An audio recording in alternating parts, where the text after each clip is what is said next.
And it's now my pleasure to introduce our next speaker, a Woo Yu repeat because he's been highly requested so many times, and one of my dearest friends, Dr. John Gillies. Dr. Gillies is the director and now owner, as of about a week ago, so congratulations, of the Specialty Contact Lens Division of the Cornea and Laser Eye Institute and the CLEI Center for Keratoconus in Teaneck, New Jersey. He's an assistant clinical professor at Rutgers, New Jersey Medical School in the Department of Ophthalmology and Visual Science.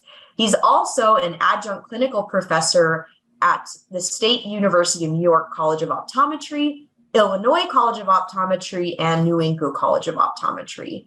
He is a fellow of the American Academy of Optometry, the Scleral Lens Society, CLSA, and BCLA, and a million other things.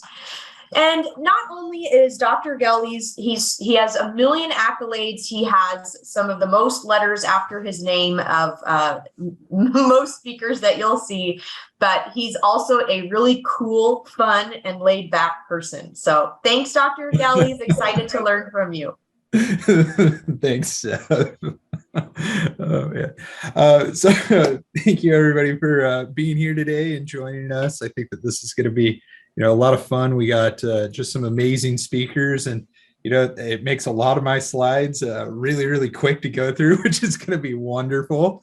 So yeah, this is spectacular. I just really enjoyed the program. Well done, Steph and team. Thank you to the National Keratoconus Foundation and the International Keratoconus Academy for helping get this together with Woo Yu. This is great.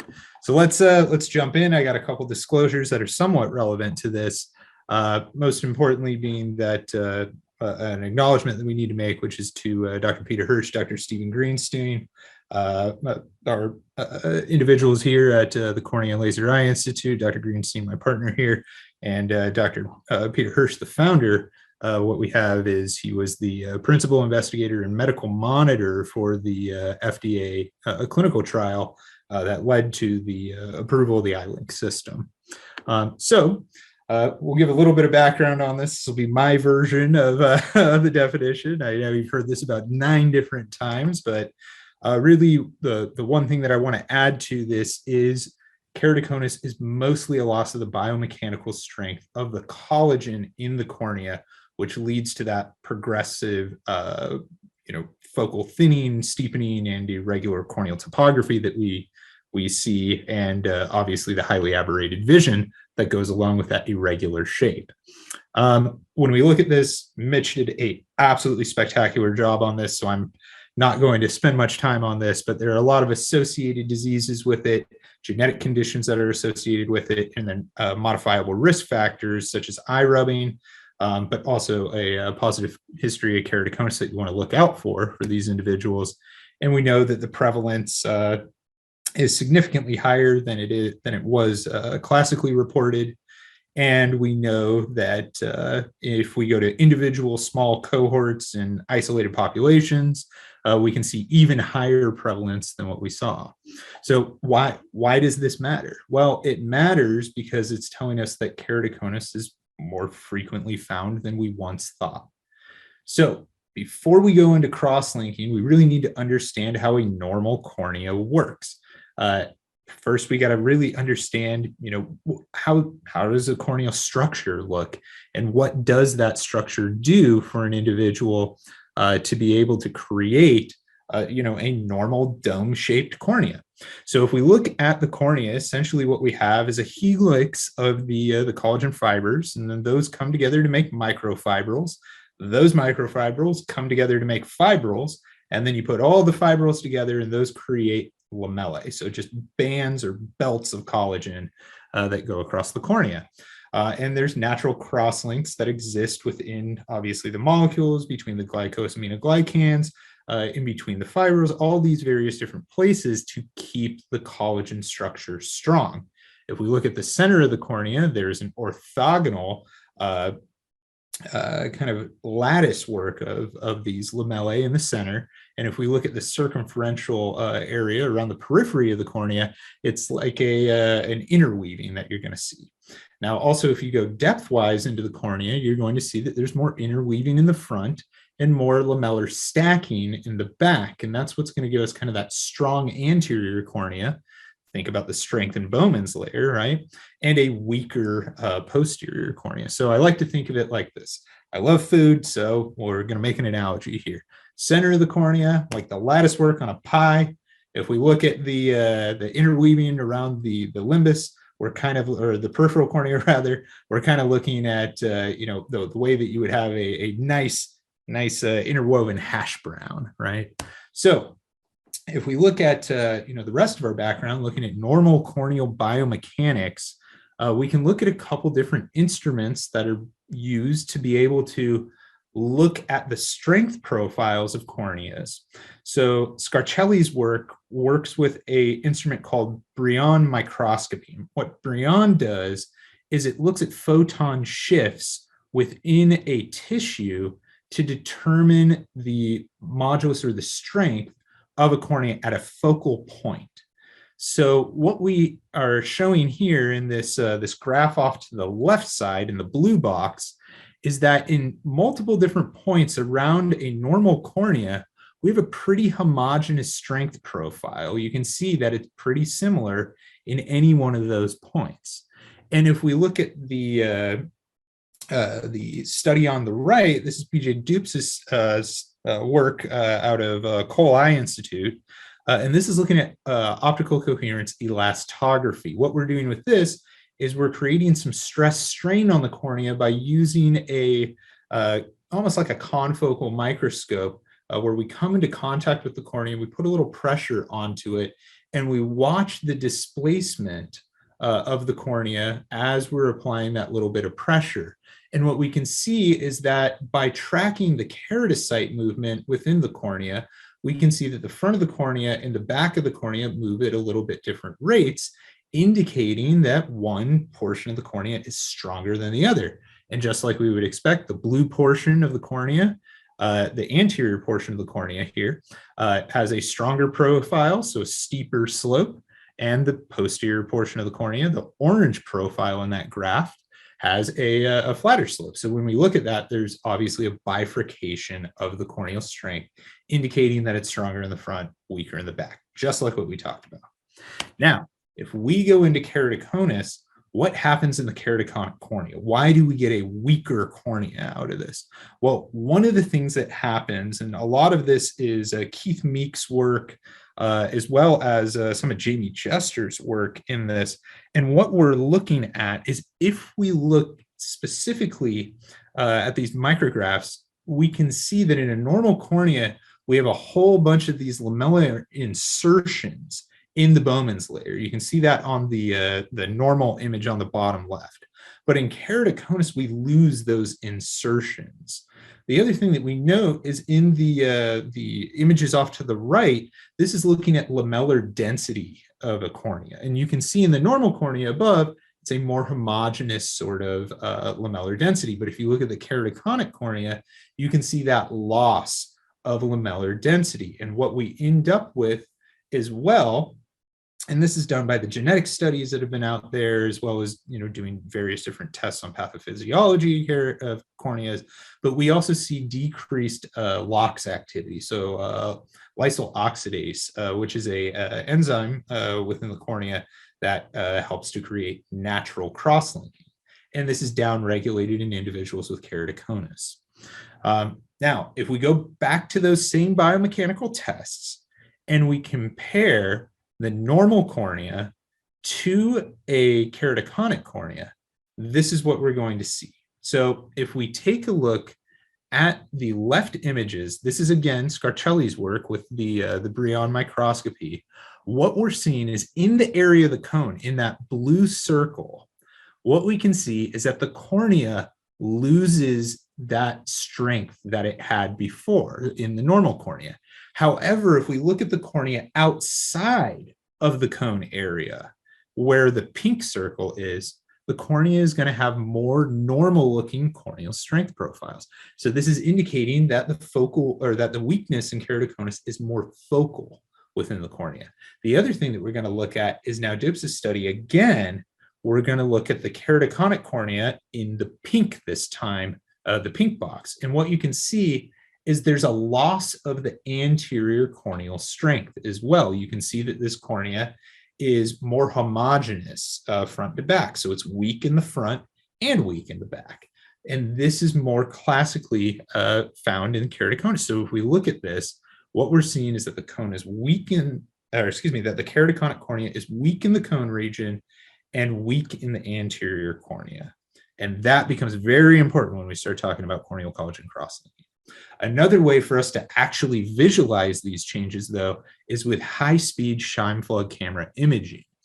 This is from Renato Ambrosio, and what you can see is the normal cornea up top, and you can see this cornea is being video recorded on a device that's available in Europe. This is essentially a high-speed shine flood camera that's connected to a non-contact tonometer. And what happens is as the air puff hits the cornea, you can see the cornea deform. And in the normal cornea, you can see that there's a good amount of resistance to the air puff. The cornea comes down, it stays in that position, and then gingerly pops back into place. If we go into the keratoconic cornea, you can see that it is very weak compared to the normal cornea. When it gets hit with the puff of air, it deforms very, very quickly. It sits down in its maximum inclination point and just deformation point, and just oscillates back and forth, jiggling around, and then makes a syrupy, slow recovery. When we look at that, that's a pretty easy way to see the difference in biomechanics of the cornea. Now, traditional management, we kind of go through this. Dr. Greenstein is going to hit this very heavily tomorrow, but traditional management of keratoconus was to diagnose the individual. Once subjective or objective findings are becoming more prevalent, once we have that diagnosis made, then we're going to do some visual rehabilitation with corneal gas permeable lenses, but we have no intervention to stop progression. So the cornea continues to progress. In some of these individuals, it will progress so much that the individuals will start having complications with their contact lenses or develop contact lens intolerance or advanced corneal scarring. At that point, if we can't correct their vision or keep them comfortable in a lens, we then move forward to a penetrating keratoplasty. Now, these numbers change based on where you look. If you look at the numbers from the CLEC study, you see about 12% of patients would continue on to needing a corneal transplant. If you look at Tufts' work on this, this is coming out of Moorfields, and this is a corneal surgeon who publishes this. Now, keep in mind, this is 1994 that we're looking at on the numbers. So we'll talk about how these numbers have changed since then. But what he's seen is about 20% of individuals are needing to have a corneal transplant. So that discrepancy is probably because, one is a group of individuals that are very good and apt at contact lenses, and one is an individual who is a corneal surgeon who at the time was going to be performing keratoplasties as the treatments for these individuals. So the real number is probably somewhere in the middle of that, right? Somewhere around probably 16 to 17%. Now, why do we look at penetrating keratoplasty and say, well, this isn't necessarily a great thing to do? Well, there's all sorts of complications that can happen with these. We can have loose sutures, graft dehiscence, wound leaks, edema, rejection, infection, failure, and because of the long-term effects of medications and the risk to the angle, we can develop secondary glaucomas to this. So when we look at all these, we want to avoid doing a corneal transplant if we can help it, right? We know that corneal transplants in general are pretty successful once they're done because of the immunoprivileged cornea, but in general, if we can avoid all these possible complications, we should. Now, the other thing to remember is that even if we have a successful corneal transplantation, endothelial cell loss occurs no matter what. If we look at the 5-year average after implantation, we lose, we go on average down from about 2,700 cells down to about 800 cells. And if we then go on to 10 years, that comes down to about 600 cells. So the endothelial function starts to compromise. If we have decompensation of this layer, we end up with failure and then the need for a repeat graft. Now think about that for somebody who, I don't know, might be 20 years old, right? If they're going to go through this, their cornea after 10 years may reach this level. We have individuals who, if we kind of look at the average age of corneas that exist, stay around for about 20 years or so before we need a repeat, right? So if we're 20 years old, we're going to live to 80. There's a possibility of needing 3 different corneal transplants. So this is something where we start to look at, man, that's really, really, risky for the patient.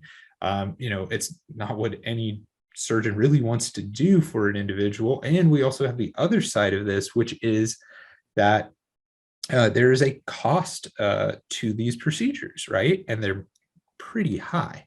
So, what is our goal here? What does cross-linking allow us to do? Well, it allows us to stop us from getting to these kind of advanced or severe levels of keratoconus and halt the progression of the disease to keep these individuals at a much more mild level of the disease where they may be correctable in glasses and specialty contact lenses and be able to wear those comfortably for a long period of time without any complications. So the cross-linking procedure fundamentally changes the management of keratoconus in the United States. It's to halt progression and save vision for these individuals. So modern management of keratoconus goes like this. You need to diagnose the disease early, stop progression with corneal collagen crosslinking, improve vision, whether that be by surgical procedures or specialty contact lenses, and then monitor those individuals for change often. Now, if we look at the way corneal collagen crosslinking can be affecting individuals, or rather the rates of penetrating keratoplasty, we can go to the Eye Bank of America, or the Eye Bank Association of America data. This is the 2019 data. The reason I'm using the 2019 data is because the 2020 data and the 2021 data gets a little bit messy because of, well, COVID. So I'll wait until we have the 2022 data to go ahead and update this. But essentially what you're seeing is that originally we used penetrating keratoplasties a lot because penetrating keratoplasties were used for endothelial dysfunction as well. So when we look at this, there was a high amount of use. So you can see that blue line. But as the advent of endothelial keratoplasty starts coming up, we start seeing that those become less and less used. But we kind of hit almost a plateau there, right? Between, kind of 2010 up till about 2016 or so, right? And then from 2016 on, we start to see that downward trend continue. So when we look at that, the red line indicates the endothelial keratoplasties, so more of those. Blue line indicates penetrating keratoplasties, less of those. And the green line indicates anterior lamellar keratoplasties. One of the types of keratoplasties that we can use are partial layer keratoplasty for individuals with keratoconus. So if we look at the data from leading up rather to the approval of corneal collagen crosslinking, which had in 2016, if we look at the number one indication for penetrating keratoplasty, it was keratoconus, and the number 2 is repeat corneal transplant. Now, fast forward 3 years later into 3 years into the approval of corneal collagen crosslinking, we now have a flip in what's number 1 versus number 2. Now, repeat corneal transplant is the number 1 indication, whereas ectasias and thinnings, which now has been changed from keratoconus, but when we have that change, that's now the number 2 indication. So those numbers are going down. If we also look at anterior lamellar keratoplasty, less of those are being performed overall. So if we look at that, we're seeing a pretty good trend. Now, other studies have looked at this and seen the same trend. This is from University Medical Center in Utrecht. This is basically looking at the Netherlands health system. And what they found was that before cross-linking to after cross-linking implementation, they found a 25% reduction in corneal transplants being performed for individuals with keratoconus. So why cross-linking? I had told you before that there was a cost benefit, And this is what we're seeing here. This is Lindstrom and his group. John Berdahl also works with Dr. Eibach, Vance Thompson as well. But when we look at this, this is a cost modeling. So what they looked at was comparing if you did cross-linking versus no cross-linking for an individual, and said, okay, well, let's model this in an individual who has slow progression, fast progression, or somebody who has kind of mixed progression on that. So if we look at slow progression, there's not really much of a cost savings there. It's about the same. But if we look at a fast progressor, you can see that there is a massive difference in the savings for that one individual, right? And if we look at the mixed, it's still a nearly $10,000 cost savings for these individuals. Plus, there's an improvement in the quality of life that these individuals get as well. So when we look at this, overall, we know that cross-linking is a benefit, not just to patients, but to the healthcare system and to the productivity of a community as well.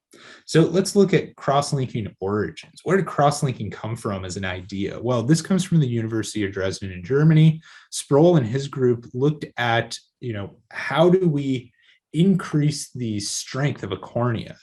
And what they did was they did in vivo tissue testing where they looked at several different ways that they could stiffen collagen of a cornea and provide improved biomechanics. So they looked at various different aldehydes. So you had glutaraldehyde in various different concentrations, Kanofsky's solution, and then various different versions of riboflavin with UV. And what they found was riboflavin plus 365 nanometers of wavelength for 45 minutes produced the best result. So Meek et al. And Wolensack et al., what they did was they looked at, where are the collagen fibrils, where's this cross-linking really happening? Is this happening at the, between the lamellae? No, not really. This is happening kind of in between the proteoglycans and within the individual fibrils themselves and the collagen proteoglycan matrix that's there. So how does it work? Well, it's a photochemical reaction. We take our riboflavin, we take our UV light, and we have oxygen, which acts as a catalyst for all this.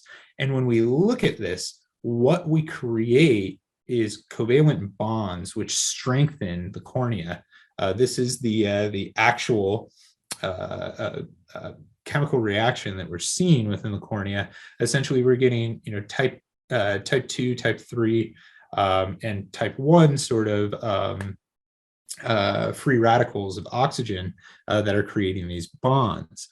And when we look at this, what it's doing is it's strengthening the cornea, adding more links to it. So it's almost like adding more support to a building structure, right? More rebar, more strength, more cross links, more strength, right?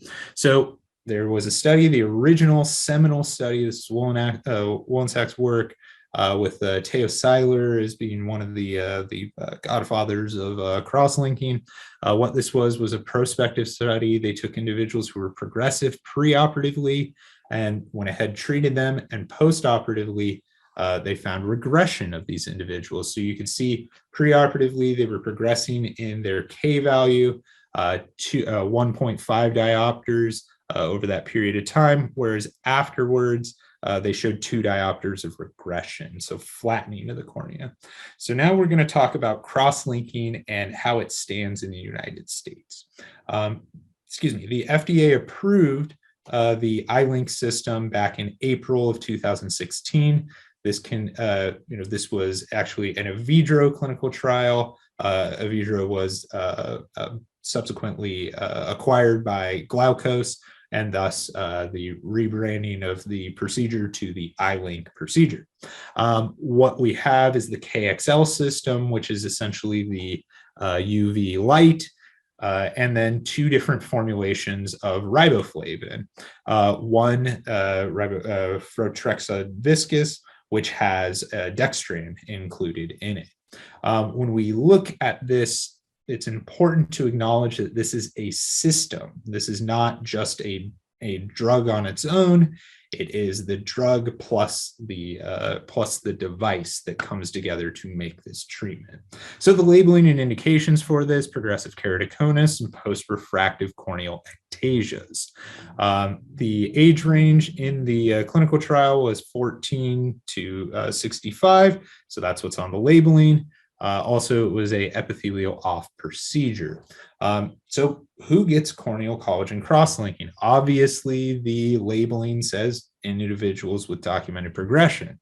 But we also want to consider individuals who are in the possible rapid progressing population, right?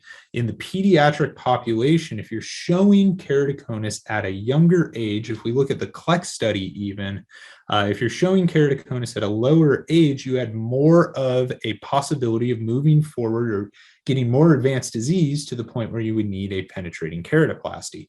So in pediatric patients, do we wait around to prove progression? Well, it's been asserted in multiple different studies that we do not wait to treat these individuals. We don't wait to prove progression in these individuals.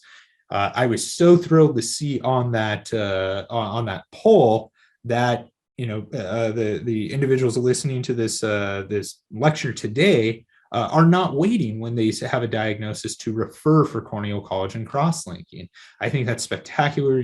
You're doing a great job on that. What we should see is that you're sending these patients, and the cornea specialist who is going to perform this is then going to make the decision as to whether or not to move forward immediately with crosslinking or to wait for documented progression.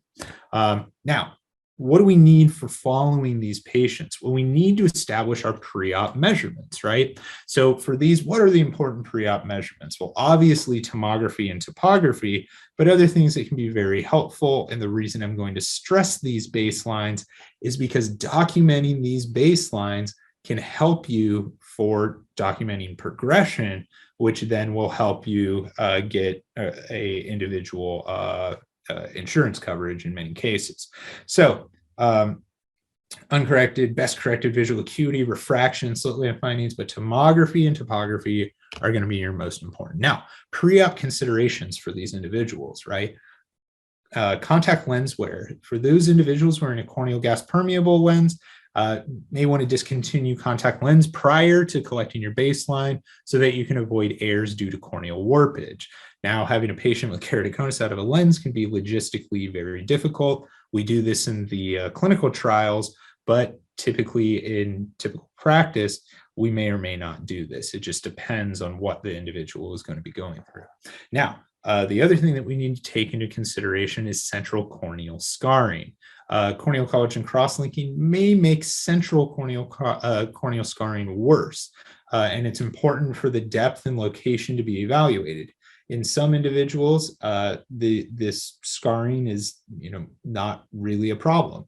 So it's going to be up to your corneal surgeon to determine whether or not this individual is a good candidate or not. Don't simply not make the referral because you see a scar there. Make the referral, let them make the decision on that.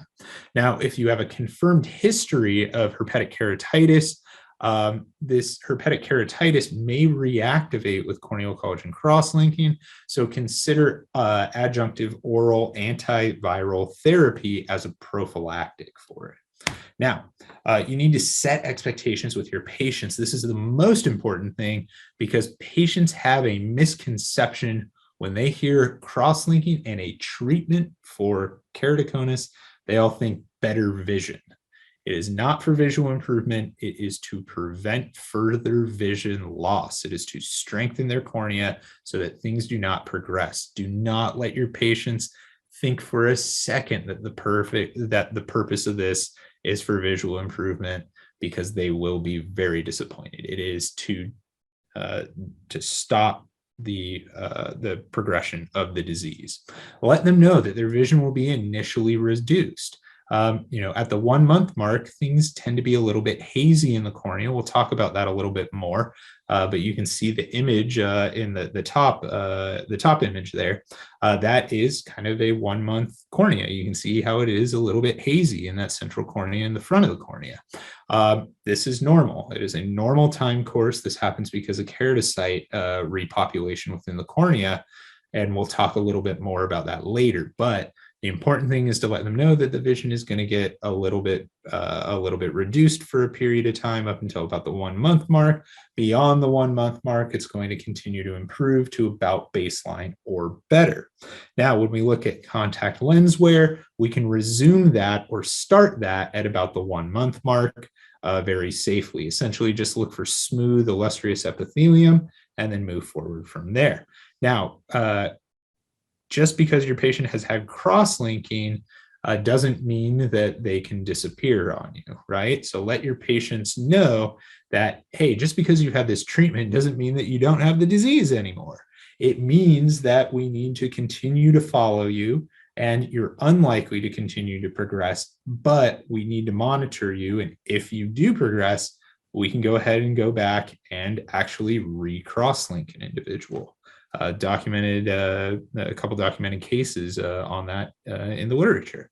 And it may not have worked perfectly the first time, but it worked great the second time. We know based on the literature that corneal collagen cross-linking works to stop the progression in about 90 to 95% of individuals. Now, the cross-linking procedure itself, how is it performed? Well, we start, and this is the approved procedure. What we do is we go ahead, we use a little bit of ethyl alcohol. We then go ahead and wipe away the epithelium. We can use a spatula to just kind of get rid of the rest. And then what we're going to do is put riboflavin drops onto the eye every 2 minutes for 30 minutes. And then we're going to check the corneal saturation and make sure that the cornea is fully saturated front to back.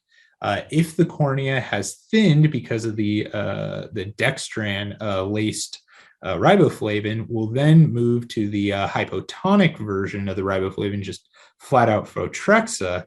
And what we'll do with this is we'll go ahead and add that as needed until the cornea swells up a little bit to get us over the corneal thickness threshold that we need.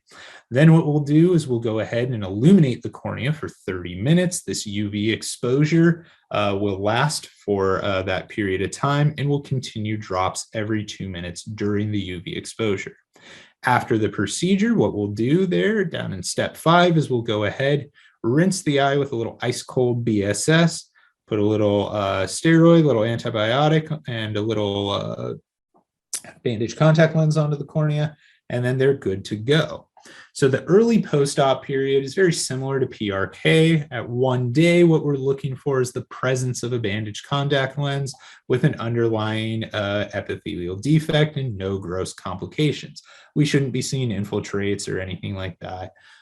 This image on the top was a day 1 post-op that I went ahead and took his BCL off and stained him just to show you this is his epi defect, and that's normal. That's what we're expecting to see. At day 5, when they come back in, we'll go ahead and remove the bandage contact lens, and we should see no epithelial defects. At this time, we'll discontinue our antibiotics and an NSAID and continue on our steroid on a taper. Typically, you'll do a 2 to 4 week taper, depending on how the cornea specialist likes to do their post-op for this. But this is kind of the standard, post-op that you would do. Now, on the bottom image there, this is a four-day post-op. I went ahead and pulled his epithelial off, or the epithelial off.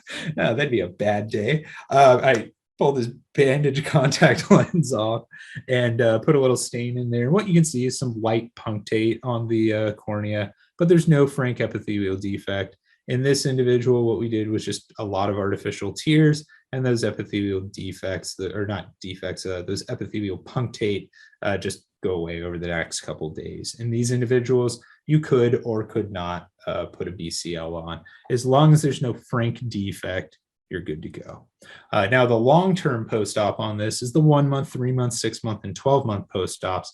And these are monitoring the baseline changes. So looking at those same metrics that we talked about before. Now, our site, Dr. Peter Hirsch was the medical monitor here at the Corneal Laser Eye Institute and the CLEI Center for Keratoconus.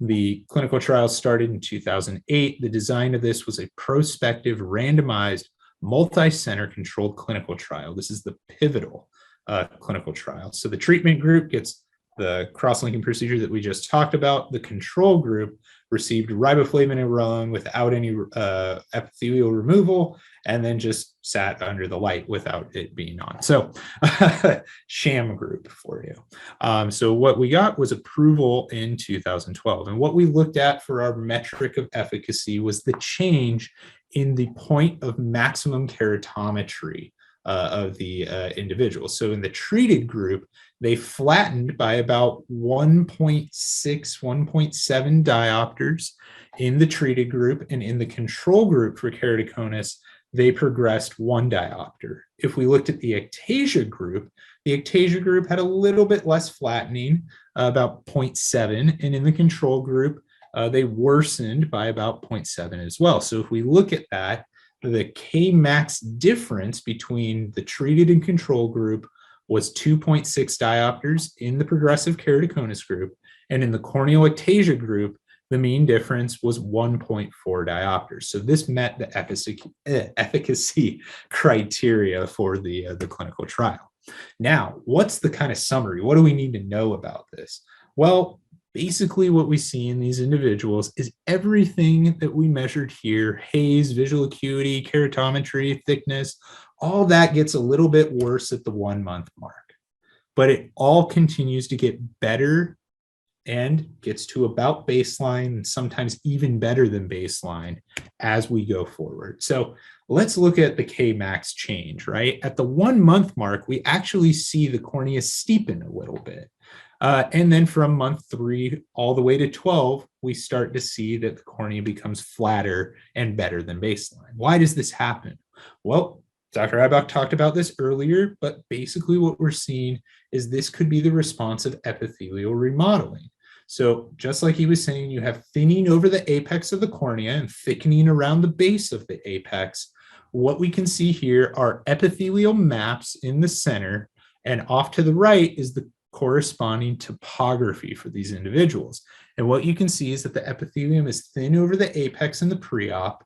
In the 1 month post-op, you can see the epithelium has come back in a more uniform sheet. It's not nearly as thin or as thick as the pre-op. There's not as much variation in that. So there's not as much masking with the epithelium. As we get out to the 12-month mark, you can see that that epithelial masking is back, and we can see that the cornea looks a little bit flatter. So this is kind of that: we start at baseline, we get a little steeper, and then we continue to get flatter and even flatter than baseline. So visual acuity. What happens with visual acuity? Well, again, we see a decrease in visual acuity at the 1 month mark, and then improvements from 3 months forward. Why? Well, haze, corneal haze that's created because of the corneal cross-linking procedure. Why does this happen? Well, corneal haze, and this is what it looks like. It's kind of this fine reticular-like haze, very different than what you're going to see in like a DLK or other sorts of, inflammatory-based hazes. This is a result of keratocyte apoptosis due to the energy of the procedure being done. What happens is keratocyte apoptosis happens at 0.5 milliwatts. So when we look at this, the keratocytes, when we're doing the procedure, are eliminated in the anterior cornea after the procedure. And as the keratocytes repopulate, we end up creating this demarcation line, which ends up being kind of the interface between the cross-linked and non-cross-linked cornea. So you can see that kind of hazy front surface, that clear back surface. And this is also the result of changes in the lamellar microarchitecture, which causes more light scatter. And this resolves over time. You can see in the pre-op here, cornea is pretty clear. At the 1 month, we have that demarcation line, but by 12 months, it clears and disappears. So a recap on cross-linking management. We want to define the clinical time course. We want to discuss our expectations with the patients that this is to stop progression, not to improve vision, and advise the patient time course of healing and improvement, letting them know that the 1 month mark is going to be about the worst, and then it's going to continue to get better than baseline. So what do we want to do to document progression in these individuals? How do we get them cross-linking in the FDA approved form? What we do is we monitor these metrics, and each insurance company has different criteria, and it is seemingly meaningless, but you may have things like just a change in the axis of their cylinder. All of these things can be potentially very, very important to documenting progression based on that individual's plan. So just document, document, document, document, and it may help that individual get the treatment they need. Now, corneal collagen cross-linking effects in contact lenses. There's a lot of questions around this. Basically, what's going to happen is when we do this procedure, there is a minor corneal curvature effect. As the cornea remodels over time, the cornea flattens a little bit. Because we know the direction that the cornea is going to go, it's going to flatten a little bit. It's unlikely to affect the type of lens that we're going to wear, right?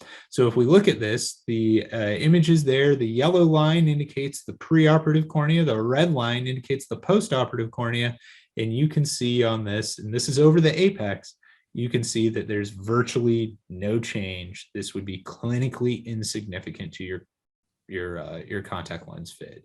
So in this case, we looked at our retrospective data. Essentially, patients are fit or return to contact lens wear at about the 4-week mark whenever the epithelium is smooth and illustrious.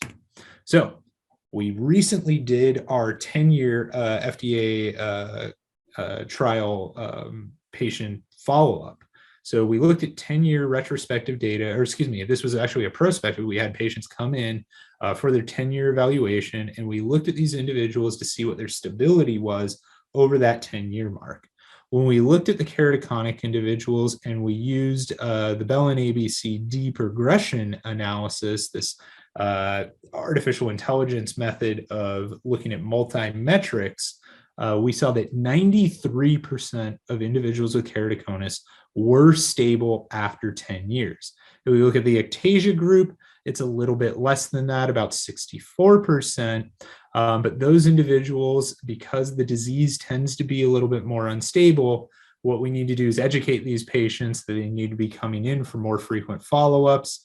And if they are changing, we need to get them a repeat treatment for them. Now, if we look at the vision on these individuals with keratoconus, you can see that 60% had no change in visual acuity, and that 40% of these individuals were 2 lines or more improved in their visual acuity than where they were preoperatively.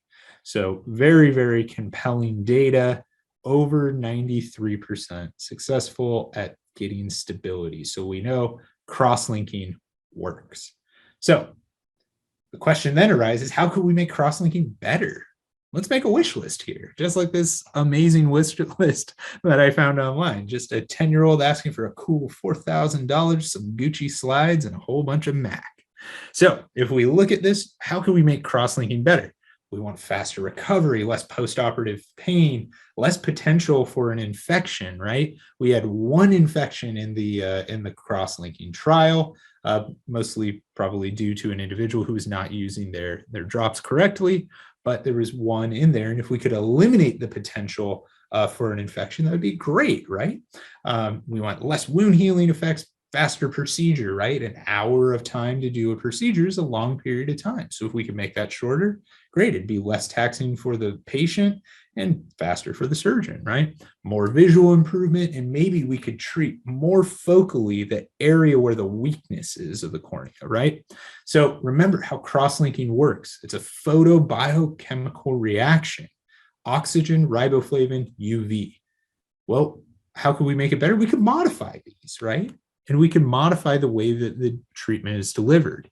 So in riboflavin, we could change the formulations. We get higher concentrations, change the osmolarity, add more things to it that may help it penetrate the epithelium without having to remove it.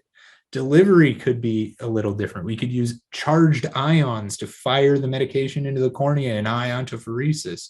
We could use pledgets to soak it in place. We could use mechanical disruption or scleral lenses to hold the riboflavin on the eye. Then in ultraviolet illumination, we could change the power. We could do gradients of zones to treat focally these individual corneas. We could add eye tracking so it could follow the eye around. We could do pulsation of the light so that oxygen can resaturate the cornea. We could do oxygen supplementation. We could do oxygen infused riboflavins. We could change the indications even to be for corneal refractive changes, as well as microbial keratitis treatment. So let's talk about these. So trans-epithelial corneal collagen crosslinking, we studied this here at the Corneal Laser Eye Institute. And what we found, obviously in trans-epithelial, the theoretical things are that we're going to have advantages of faster recovering, less postoperative pain, less infection potential, and less wound healing effects. And the challenges here are that are we going to get riboflavin absorption? Are we going to get UV absorption? Are we going to get the right amount of oxygen diffusion because we left the epi intact? And is that a barrier, right? So these were the results. Essentially, we saw that uncorrected visual acuity improved by about a half a line with this. The best corrected visual acuity was stable. Cornea flattened by about 0.5. And if we compare this to the clinical trial data, this is not the same results that you're going to get from the epi-off. The epi-off is definitely showing a more robust corneal effect. More improvement in visual acuity, more flattening, all those sorts of things. Now, what we did see, though, is that the epithelium mostly remained intact. In 56% of individuals, we could remove the bandage contact lens on post-op day 1 and not have to replace it. However, 17% of the individuals treated in the trial had some level of epitheliopathy, and 12% of them had a frank defect on the cornea. So even though this was epithelial off, we still had some of these individuals that had epithelial defects. Now, trans-epithelial corneal collagen crosslinking, are we thinking, oh, well, does it work? Does it work the same? Well, what we saw was that the haze is still present, which we could use as an indicator that the cross-linking is happening, right? We're getting that demarcation line. But you can see the trans-epithelial procedure on the right, you can see that demarcation line is much, much shallower in the cornea than it is in the epithelial off procedure on the left-hand side. So less haze, but we still see some haze. And it, again, worse at the 1 month mark and continues to improve over the next 12. Now, there was a pivotal phase 3 oxygen supplemented trans-epithelial procedure done. Again, this is a sponsored sponsored trial by Glaukos, again, a pivotal study. And what they did was they created a new riboflavin formulation to penetrate the intact epithelium, changed their UV delivery to deliver accelerated treatment, so a higher energy with a lower time period, and pulsed the light to allow for more oxygen resupplementation into the cornea. And then lastly, they went ahead and created these goggles to create a aerobic corneal condition. So essentially saturating the cornea in a oxygen-rich environment. So why do this? Well, oxygen is depleted in the traditional cross-linking procedure. What you can see is in those bottom graphs, those red and yellow lines, that's classic cross-linking. You can see that the oxygen, and that's the oxygen concentrations. What we can see is that the oxygen is just totally depleted. If we add oxygen supplementation to this, what we can see is that there's greater stiffening than epi-on without additional oxygen. We can have more flattening than other epi-on protocols, and there's actually no statistically significant difference between epi-on with oxygen and epi-off in the Dresden protocol. Now, when we look at the phase 3 trial design, they did a 2-to-1 randomization, 2 times the amount of eyes that were going to be in the treatment group than the control group. And what they did was they looked at the efficacy endpoint of mean a difference of 1 diopter or greater between the treatment group and the control group from baseline. And at the end of the trial, they allowed the additional eyes to go through with a with crossover if they desired. What we found was that indeed it did meet its primary efficacy outcome. It was a well-tolerated procedure, and 98% of eyes that were treated in the placebo group elected to undergo the epi-on treatment. So great results. Hopefully we'll see this turn into an FDA approval pretty soon, and we'll go from there. But it is not FDA approved yet. It's very important to know that, because I don't want you thinking, oh, I'm going to wait for this to get approval. Do not wait. Send your patients for cross-linking right away. Okay. Now there is a new clinical trial getting ready to come into phase 2B. We're getting ready to start this. Again, this is a Glaukos-sponsored trial using a laser diode version of this. So instead of creating a wide LED beam, what we're doing is getting these very focal beams that can basically be phasic in their treatments and allow for O2 regeneration. Now, we can speculate that because we can have little individual focal treatments, that we may be able to do what they're doing in Europe, which is topography-guided cross-linking. Essentially, what this is a topography-guided UV delivery in what they call the curve procedure, a customized remodeled vision. Essentially, what this is doing is putting variable energy in the cone location in a accelerated and pulsed treatment. And what we're getting is greater curvature change. So what you can see is on the treatment on the upper left here in that topo, what we're seeing is that we can create a good change in the asymmetry by flattening the area over the cone, by creating more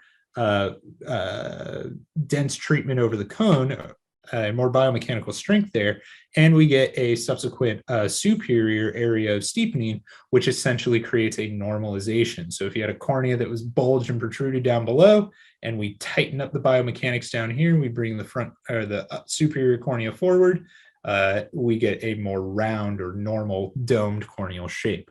So you can also see that in these areas of the cone, we can see that we get a deeper demarcation line than the typical treatment. So this is not in the US. This was done in Europe, or outside of the US. So you got to keep in mind that these procedures from here on forward are not things being done in the United States. These are just for the purposes of saying, here's what the future could hold. Okay.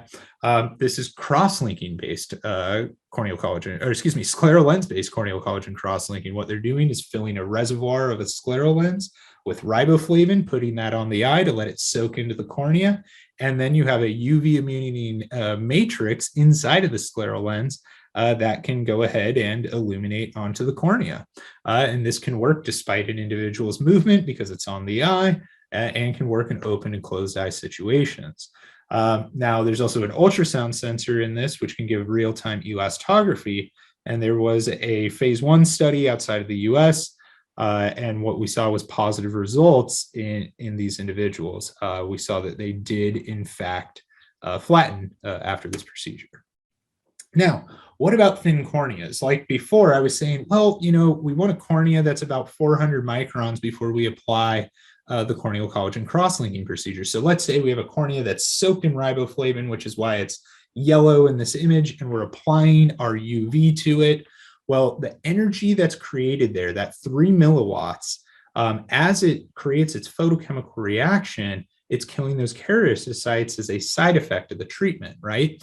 Well, as we go 100 microns into the cornea, every 100 microns into the cornea attenuates that energy by a half.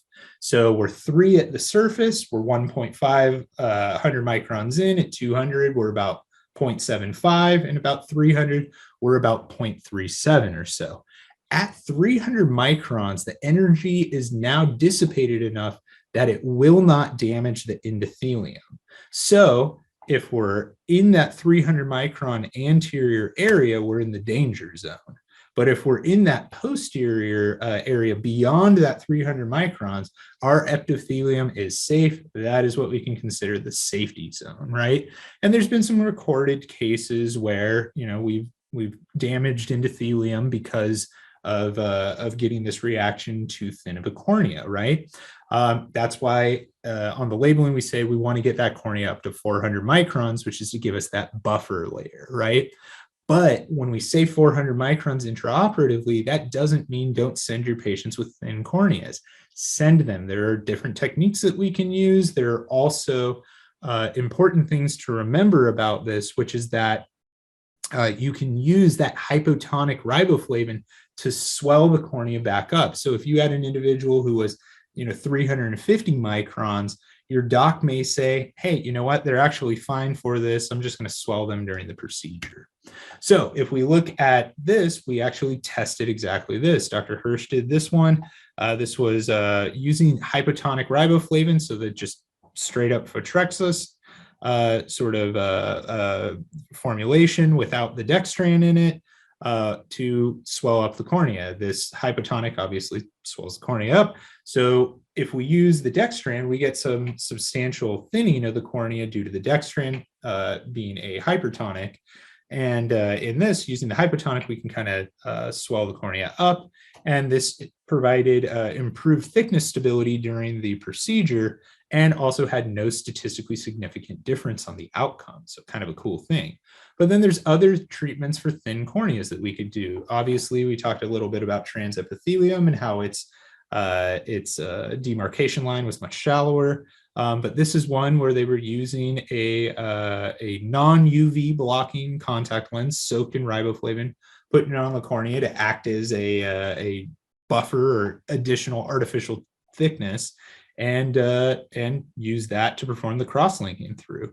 And what we can see is that the demarcation lines are at reasonable depths and not damaging the endothelium.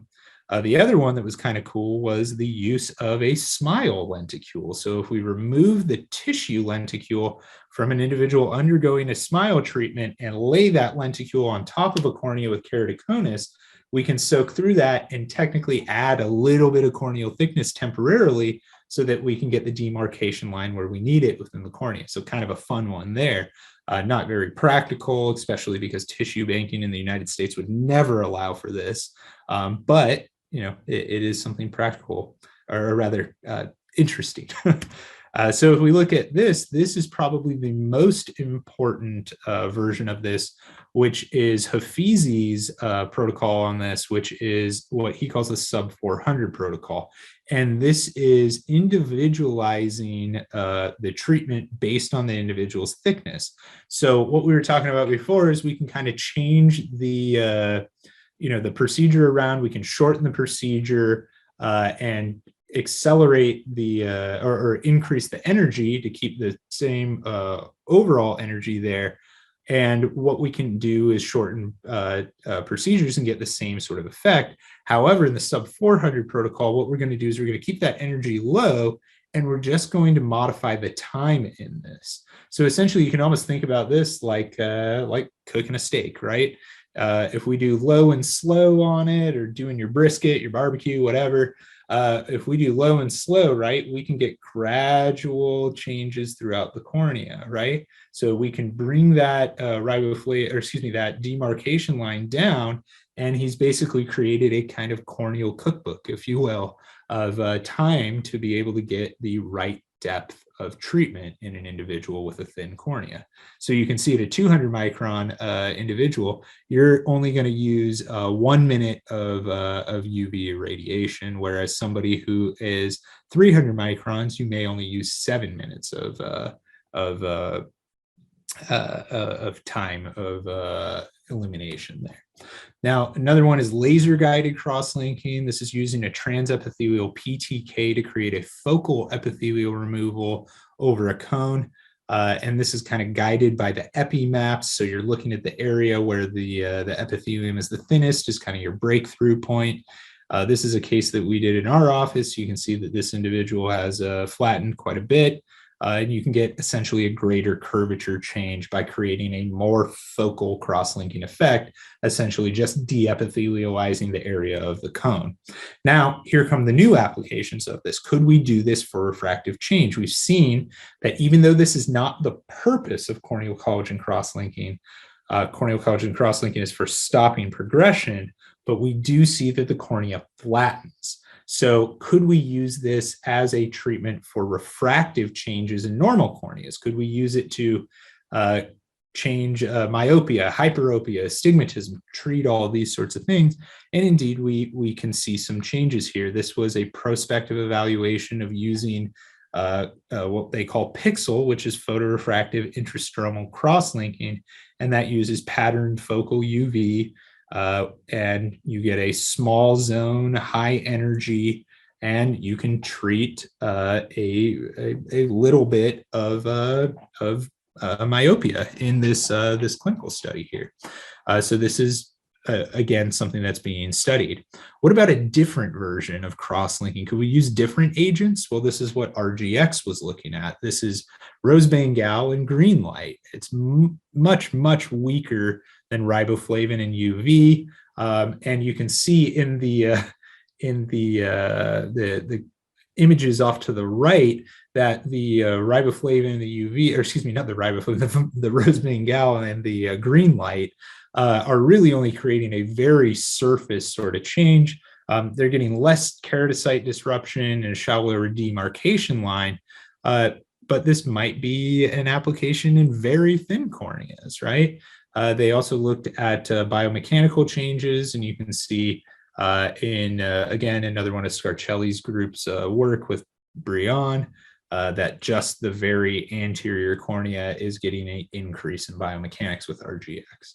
Another one is the use of subcavitation femtosecond lasers. As we know, femtosecond lasers work by creating super high energy, very fast cavitations within the corneal tissue in a plane, essentially creating cavitation bubbles by the formation of plasma. So you just get these little tiny explosions that happen in a very controlled method within a corneal plane, and that's how we create flaps and pockets and all those other sorts of things. In subcavitation, what we're doing is we're ionizing tissue to create singlet oxygen and increasing tissue strength rather than creating cavitations and cleavage.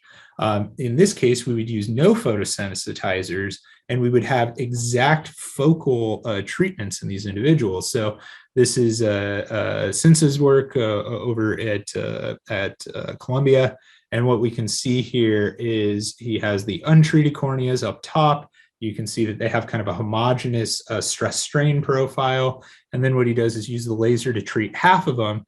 And you can see the very defined half increase in strength on those corneas. Very cool.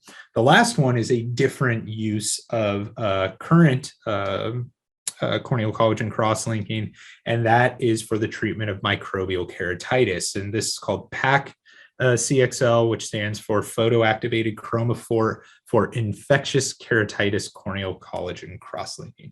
So essentially what we're looking for here is, can we treat these super infections with cross-linking? Obviously it's high energy, could this, it's burning up keratocytes, could it burn down these infections? And indeed, in this prospective clinical trial, what they found was that this may be a suitable alternative for antimicrobial drugs. So with that, I'm going to go ahead and wrap it up, and we'll go to any questions that you have. I'll give you one last quick thing, though, which is just a tidbit here. It is extraordinarily important to document progression in your patients.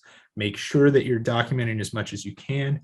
Make that referral. Do not wait for new treatments to come around. And a lot of the treatments that I talked about today are OUS and in clinical trial stages and research facilities. What you have today is a spectacular, proven internationally and within the United States treatment. Use it, and thank you. Awesome, Dr. Gillies. Thanks so much.